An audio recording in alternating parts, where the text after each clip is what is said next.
Tenente Coronel Silveira, comandante do BPRV. Seja bem-vindo, boa tarde. Boa tarde a todos, boa tarde, Foca. É uma enorme satisfação, né, estar aqui no seu programa, e trânsito é sempre bom falar com a sociedade, é sempre bom tirar todas as dúvidas necessárias da população, que é o nosso cliente. Sim.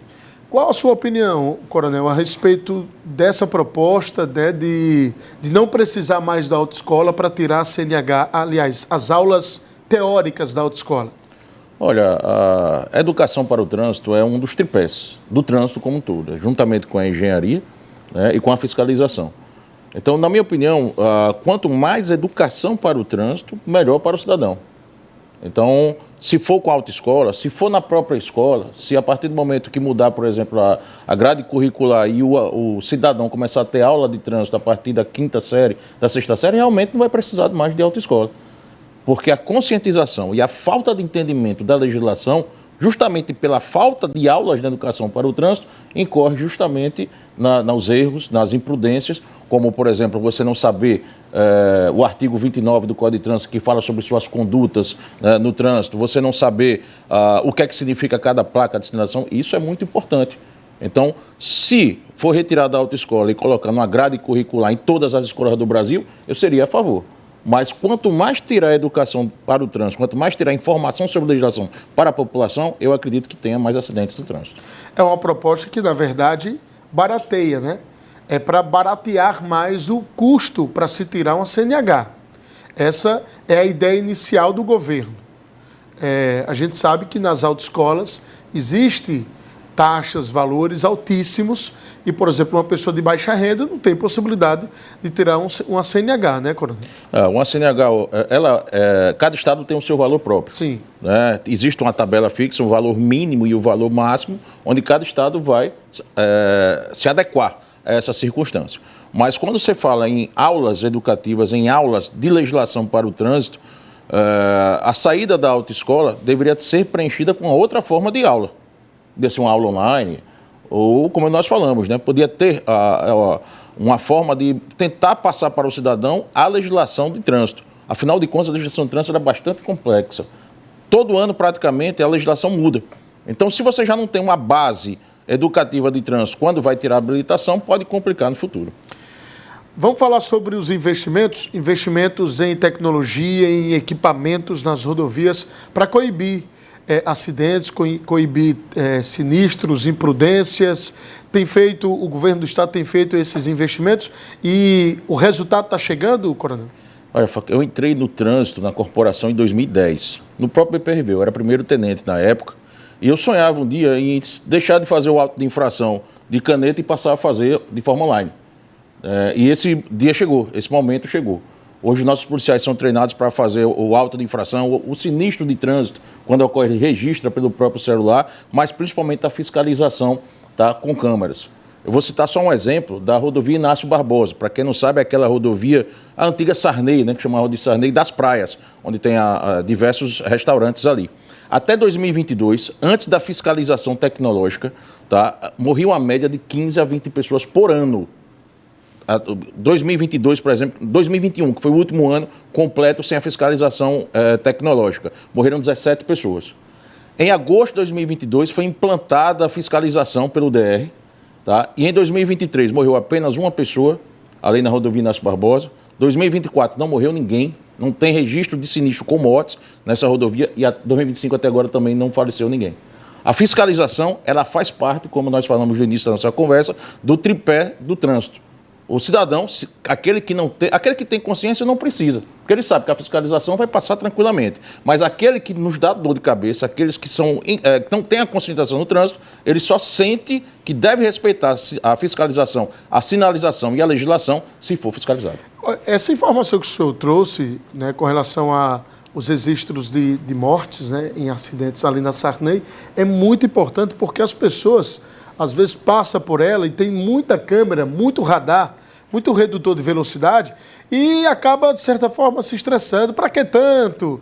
Tem um excesso aqui de radares e tal, mas é justamente para ter esse resultado positivo no final, né?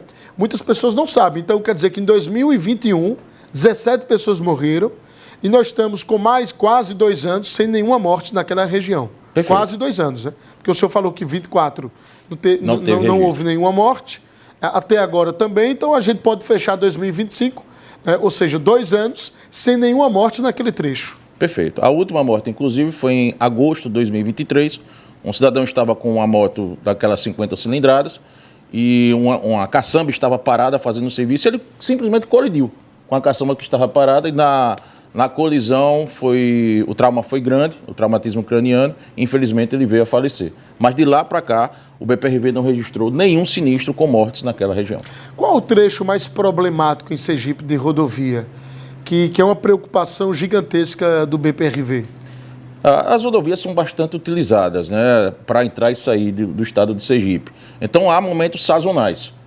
Até recente, essa que nós falamos, a SS100, a Sarney, era campeã até 2021. Saiu a Sarney e entrou a 270. Para quem não sabe, é aquela que liga Salgado a Simão Dias. Nos dava uma dor de cabeça absurda. Ela é sinuosa, as pessoas não respeitavam a sinalização, passou a ser monitorada também. Aqui cruza Lagarto. Isso, cruza Lagarto, vai até Simão Dias.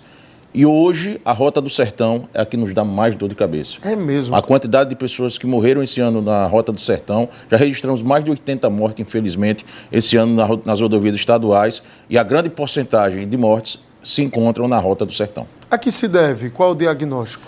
Olha, a Rota do Sertão, além dela ter uma característica diferente das outras, ela é bastante extensa e tem muitas retas, né? Então, quando as pessoas utilizam ela, principalmente à noite, em alguns locais onde ocorre o sinistro de trânsito, que não há uma iluminação adequada, isso é normal em rodovias, as pessoas preferem, ao invés de respeitar, reduzir a sinalização, porque afinal de contas, se eu estou conduzindo um veículo à noite, onde a iluminação é menor, cientificamente comprovado que a nossa visão reduz em 1/6.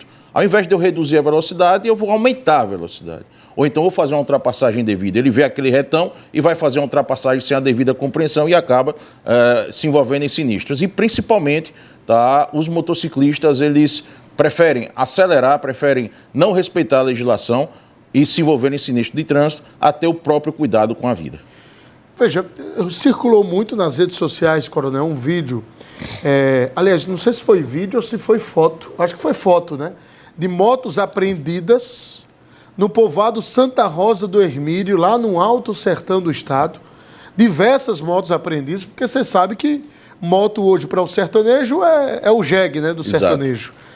E tem muitos que não têm condições, às vezes, de pagar o licenciamento, tal, enfim, utiliza ali mais nas estradas vicinais, né, para sair justamente ali da sua propriedade para ir para uma outra, enfim, não faz essa viagem longa pelas rodovias. Foi, na verdade, um fake news, foi uma mentira deslavada, criada, né, para tentar atingir a polícia militar, aquela foto daquelas motos lá na Santa Rosa do Hermílio?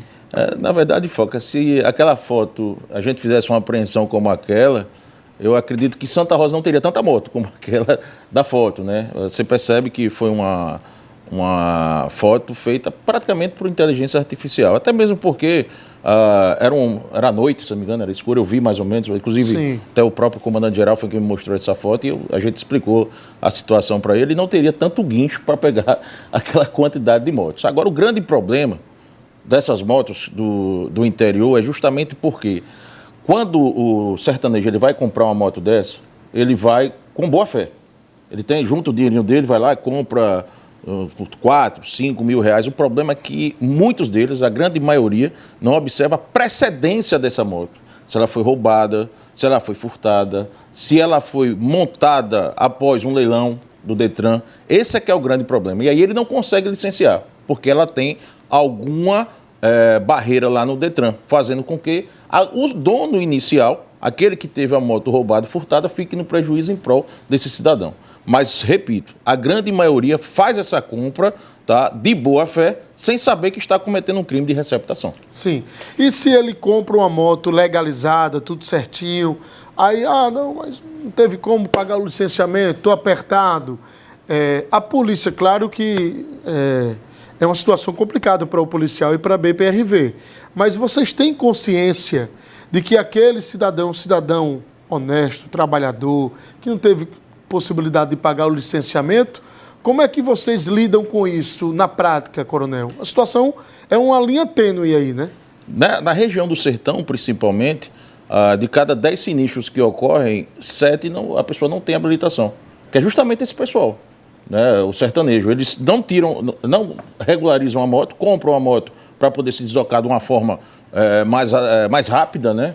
Como você falou, a moto substituiu o jegue, você vê pessoas de moto catando laranja, né? Lá na região de Buquim, por exemplo. Mas ele precisa, juntamente com qualquer outro cidadão, cumprir a legislação. Ele tem que andar com a moto licenciada, porque o que é o licenciamento? É a autorização que o Estado dá para que você use as estradas. Então, se um cidadão da capital, ou até mesmo do interior, faz o seu pagamento, ele registra seu veículo, ele está em dia, e em prol de outro cidadão que não pague e quer usar da mesma forma a rodovia, algo está errado. Então, o direito é para todos, de formas que, no ablitz ou até mesmo num sinistro de trânsito, onde ocorre muitos no Sertão, como nós falamos aqui, a Rota do Sertão hoje é, estatisticamente falando, a nossa rodovia mais violenta do Estado. Em muitos dos casos, os veículos estão irregulares. Pedir licença aqui o coronel para falar sobre a Maratá. A Maratá é a melhor que há, tá certo? Olha, você que conhece, aliás, você não conhece ainda a linha de suco 100% da Maratá? Não conhece? Pois é, eu vou lhe apresentar agora. É 100% fruta sem adição de açúcar, é isso mesmo, sem adição de açúcar. Você, por exemplo, que gosta de produtos sem conservantes, conheça a linha de suco 100% da Maratá, nos sabores de uva, uva com maçã e laranja. Pensou em produtos de qualidade? Pensou o Maratá, porque Maratá é, sem dúvidas, o melhor que há. Eu já estou aqui com o meu 100% uva para a gente saborear, né, coronel? Chama o break e a gente volta em 2 minutos. Não sai daí. Coronel, as câmeras são importantes para coibir os acidentes, os sinistros. Mas quais são as infrações de trânsito que ela consegue flagrar, por exemplo, na condução de uma motocicleta e de um carro? Por exemplo, um indivíduo que está conduzindo uma moto, ele está de chinela. Não pode, infração de trânsito. Ela consegue captar e consegue autuar ele. O motorista sem um cinto de segurança, ela consegue captar e autuar, mexendo no celular? Olha, existe, além do Código de Trânsito Brasileiro, o Manual Brasileiro de Fiscalização de Trânsito. É nele onde o agente de trânsito, municipal, estadual, federal, vai reger a fiscalização. Então, existem autuações que devem existir abordagens. E aquelas autuações em que não há necessidade da abordagem, aí sim a Câmara pode flagrar. Um exemplo prático, até 2023, o licenciamento atrasado, eu não poderia autuar pela Câmara, né, porque eu teria que abordar aquele veículo. Tá? Um outro exemplo da questão da... Agora pode. Agora pode. Certo. Agora pode. Passou por uma Câmara, o carro, a moto, o veículo está atrasado, o licenciamento, mete multa. Desde 2023 que se pode autuar por licenciamento. Tá? Agora, existe toda uma regulamentação, você deve adequar as câmaras para esse tipo de fiscalização especificamente. Outro, transporte de cargas, né? Cargas e transportes. A gente não tem como visualizar com a câmera se o peso está acima ou abaixo daquele permitido. Então, deve haver abordagem para aquele veículo. Nas demais autuações em que o Manual Brasileiro libera a fiscalização sem abordagem, aí sim a Câmara flagra. Mas não só para isso, tá, Foca? Recentemente, em Ubaúba, houve um homicídio lá, um cidadão matou outro em Ubaúba e tentou fugir do estado. Inicialmente, você pensaria logo, Ubaúba já é perto da Bahia, ele vai fugir por Indiaroba. Então, ele fugiu por dentro do estado. No domingo à noite, nós nos prontificamos, pegamos toda a equipe, porque a nossa equipe fica 24 horas lá no CCO, no Centro de Controle Operacional, tá? E as câmeras flagraram esse cidadão e pegamos lá, junto com o 7º Batalhão, comandado pelo Tenente Coronel Lucas, lá no povoado Brasília, este mesmo cidadão, horas depois que ele cometeu o homicídio. Então, além lá em Lagarto, né? Lá em Lagarto. Povoado Brasília em Lagarto. Em Lagarto. Ele matou em Ubaúba, por volta das 18 horas, quando foi às 20 horas e 30 minutos, as câmeras o acompanharam e uma equipe do 7º Batalhão o abordou e prendeu em flagrante. Ou seja, a importância não é só para fiscalização de trânsito, porque muita gente pensa que o BPRV não é polícia militar. Mas, em essência, somos policiais. Estamos hoje no trânsito, podemos estar amanhã no choque, amanhã na rádio patrulha, na polícia comunitária, porque todos nós somos policiais militares comandados por um comandante, Coronel Ribeiro. Vamos falar do Coronel Ribeiro. realmente deu uma oxigenada na polícia, é um comandante operacional próximo da tropa, né, coronel? Isso. Inclusive, o meu primeiro serviço como aspirante, eu estagiei com ele. Ele era da Rádio Patrulha, eu fui estagiar nesse serviço. Ele sempre foi de rua, ele sempre comandou, organizou companhias, batalhões, foi comandando o policiamento do interior, ou seja, ele tem todo o know-how estratégico e está vendo aí, na prática, a mudança da corporação. Houve uma séria mudança, uma nova observação de gestão de pessoas, de gestão de recursos, fazendo com que a Polícia Militar hoje se apresente de uma melhor qualidade para a sociedade. Além de realmente organizar o trânsito, combater as infrações, o BPRV tem um papel fundamental para combater o crime, a criminalidade mesmo, né, coronel? Perfeito. Afinal de contas, são nas rodovias, tanto estaduais quanto federais, que se passam drogas, passam armas, os bandidos fogem. O ano passado mesmo, na Vila do Forró, uma associação criminosa se juntou para poder roubar celulares, furtar celulares, na verdade. Então, o Serviço de Inteligência utilizou nossas equipes do BPRV, que ficam nas divisas com Sergipe e Bahia, para abordar justamente um suspeito, que tinha levado esses celulares da Vila do Forró. Ao chegar em Indiaroba, foi constatado 98 celulares que tinham sido furtados em apenas uma noite por nossas equipes do BPRV. Mais de 40 quilos de drogas já foram pegos esse ano, diversas armas, e inclusive um pistoleiro que foi contratado para matar uma pessoa em Fortaleza, foi pego, mediante a fiscalização e, obviamente, integração de inteligência, lá em Indiaroba, quando estava passando, a nossa equipe recebeu a informação e prendeu esse pistoleiro em flagrante que tinha acabado, ele matou uma pessoa no dia 1º de agosto, vinha fugindo de volta para São Paulo e 9 de agosto foi preso no posto do BPRV de Indiaroba. Sim. São quantas câmeras hoje? Hoje nós temos 35 câmeras espalhadas em todo o estado, principalmente as divisas, que é a nossa principal preocupação. Sim. Hoje, praticamente, o BPRV é uma polícia de fronteira entre aspas, porque entre estados é divisa. Então, além de nos auxiliarmos a Câmara na fiscalização de trânsito, mas também na questão da segurança pública em todo o estado.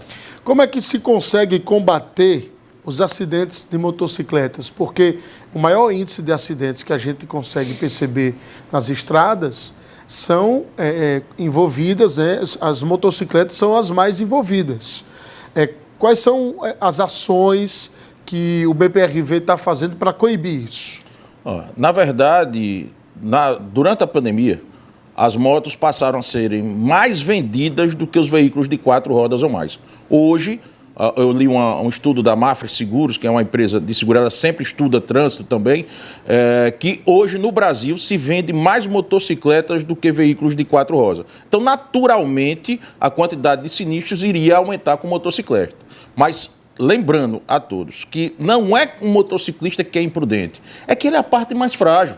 Se ele se envolver em um sinistro com um ônibus ou com um veículo maior, ou até mesmo com um animal de grande porte, uma vaca, um cavalo, dificilmente ele não vai ter uma lesão grave ou vai perder a sua vida, porque ele é a parte mais frágil. E desta forma, de cada 10 sinistros que o BPRV registra em todo o estado, 8 tem motociclista envolvido. Como é que faz para entrar em contato com o BPRV? Como nós falamos, o BPRV ele é um órgão da Polícia Militar. Sim. Então, o 190 é o número responsável em todo o estado em contactar equipes do BPRV. Sim. Para sinistros ou policiamento de trânsito. Que você segue aqui, @bprv.pmse. Segue lá no Instagram ou liga no 190. Muito obrigado, coronel. Força no trabalho a todos os abnegados heróis de farda da Polícia Militar e, claro, do BPRV.